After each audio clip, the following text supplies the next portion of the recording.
Sehemu nyingine ambayo shetani pia huwa anaitumia katika kuyaharibu maisha ya watu ni kwenye mfumo wa hisia za mtu. Kumbuka wakati fulani Kaini aliulizwa na Mungu, kwa nini una ghadhabu na uso wako umekunjamana? Sababu Kaini kwa ghadhabu ile aliyokuwa nayo, Mungu tayari alishaona huyu anakoendelea na hizi hisia za ghadhabu anakwenda kufanya jambo ambalo ni baya. Kaini akafanya maamuzi ya kumuua ndugu yake Abeli. Alifanya maamuzi ya kumuua ndugu yake Abeli kutokana na ghadhabu aliyokuwa naye moyoni mwake. Hisia. Zipime hisia zako.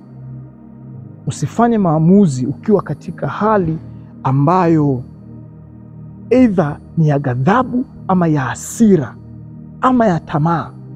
Watu wengi wakati mwingine tunafanya maamuzi ambayo yako katika msingi wa tamaa ama ghadhabu ama hasira ama wakati mwingine hata furaha. Kumbuka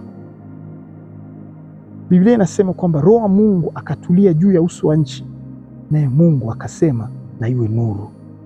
Roho akatulia. Mtu wa Mungu lazima ujifunze kuwa na roho ya utulivu, sio roho ya furaha. Wakati mwingine tunatafuta kuwa na furaha, watu wa kurukaruka, watu wa shangwe, na yenyewe sio state nzuri sana ya mtu kuishi katika maisha ya kiroho. Maisha ya kiroho ni maisha ya utulivu. Tafuta utulivu ili uweze kuzikwepa njama za shetani katika maisha yako. Lazima ujifunze kuiweka roho yako katika utulivu na kuishi katika utulivu.